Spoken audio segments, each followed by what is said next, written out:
ప్రభువునందు ప్రియమైనటువంటి దేవుని బిడ్డలారా, మన ప్రభువును రక్షకుడైన యేసు క్రీస్తు యొక్క మహిమగల నామంలో మీ 50 మందికి నా శుభములు తెలియచేస్తూ ఉన్నాను.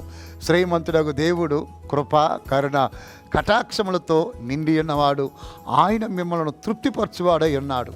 ఈ దినమున మీరు గమనించినట్లయితే ఇర్మియా గ్రంథము 31వ అధ్యాయం 24వ వాక్యములో అలసి ఉన్నవారి ఆశను తృప్తిపరచుదును, కృషించిన వారినందరినీ నింపుదును అని సర్వలోకనాథుడు వాగ్దానం చేస్తున్నాడు. గమనించారా? అలసి ఉన్న వారి ఆశను తృప్తిపరచుదును. నిజముగా ఎన్నో ఆశలు కలిగి చిన్న చిన్న ఆశలు కూడా నెరవేర్చబడక, అయ్యో ఈ చిన్న ఆశను కూడా తీర్చుకోలేకపోతేనే, నా పిల్లలకు కలిగిన ఈ కొద్దిపాటి ఆశను నెరవేర్చలేకపోతేనే, వారి ఆశలు తీర్చుటకు ప్రయాసపడి ఫలితము శూన్యమైపోయి అలసిపోయిన వారిని ఆయన ఉద్దేశించి ఇలా అంటున్నాడు, అలసి ఉన్న వారి ఆశను తృప్తిపరచుదును.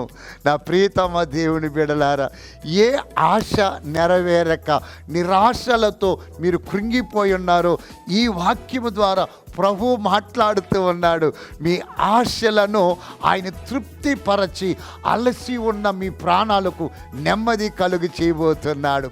అవునండి, ఎన్నో పర్యాయాలు చిన్న చిన్న ఆశలు కూడా, మా పిల్లల ఆశలు కూడా నెరవేర్చలేని దుర్పరిస్థితిలో ఉన్నాము. వారు అడిగినవి కూడా తీసివ్వలేని దుర్పరిస్థితిలో ఉన్నాం. పిల్లల కోసము ఆశపడినందున మేము ప్రయాసపడ్డాము, కానీ అలసట తప్ప, అలసిపోవుట తప్ప ఏ ఫలితము లేక నిరాశలో నిస్పృహలో పడి ఉన్నామని మీరు భావిస్తూ ఉన్నారా? ఈ దినమందు శ్రీమంతుడకు దేవుడు మాట్లాడుతున్నాడు, అలసి ఉన్న వారి ఆశను నేను తృప్తిపరచుదును. అంత మాత్రమే కాదు, ఎవరెవరు కృషించిపోయి ఉన్నారు, ఏ విషయాలలో కృషించిపోయి ఉన్నారు అంటే కృంగిపోయి ఉన్నారో వారినందరినీ నేను నింపుదును అన్నాడు కదండి. మీ ఆశను తృప్తిపరచబోతూ ఉన్నాడు. అంత మాత్రమే కాదట, కృషించిన వారినందరినీ ఆయన నింపబోతూ ఉన్నాడు. అందుకే అన్నాడు, కృషించిన వారినందరినీ నింపుదును. నిశ్చయముగా ఇప్పటి వరకు మీ పాత్ర, ఇప్పటి వరకు మీ దోణె, ఇప్పటి వరకు మీ స్థితి ఖాళీగా ఉన్నట్టు కనబడినప్పటికీ ప్రభు వాక్యం అంటుంది, నేను మిమ్మలను నింపుదును.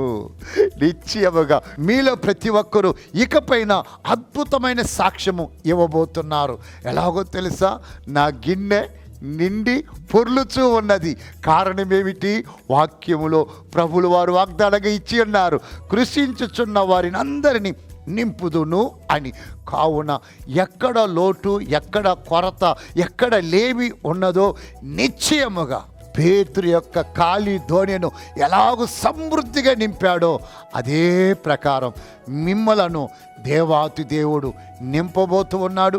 ఈ వాక్యాన్ని చేతబట్టుకొని, ప్రభువా నీవిచ్చిన వాగ్దానం మేరకు నేను నిరీక్షిస్తూ ఉన్నాను, నేను అలసిపోయి ఉన్నాను, నా ఆశను తృప్తిపరచువాడవు నీవే, కృషించిన నన్ను నింపువాడువు నీవే అని చెబుతూ ఆయనకు మొర్రపెట్టండి.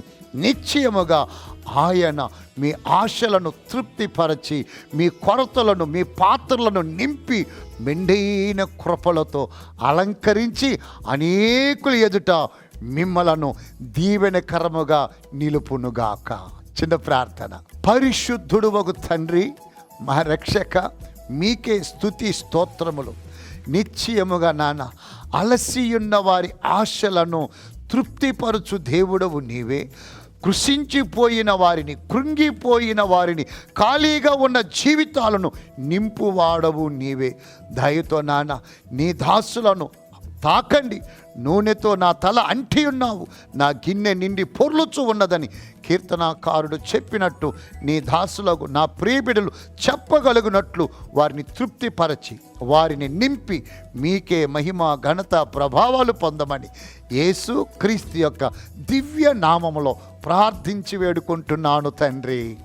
ఆమేన్. మన ప్రభువైన యేసు క్రీస్తు నుండి కృపా సమాధానాలు ఆయన మేఘారుడై మధ్యాకాశములో ప్రత్యక్షమయ్యేంత వరకు మీకు తోడై నడిపించునుగాక. ఆమేన్. ఆమేన్. దయతో మీ ప్రక్కలో ఎవరన్నా ఉన్నారు అంటే వారితో షేక్ హ్యాండ్ ఇచ్చి చెప్పండి, యెహోవా నీ ఆశను తృప్తిపరిచి నిన్ను నింపునుగాక అని. యెహోవా నీ ఆశను తృప్తిపరిచి నింపునుగాక అని చెప్పండి. ప్రభు మిమ్మల్ని దీవించునుగాక. God bless you all.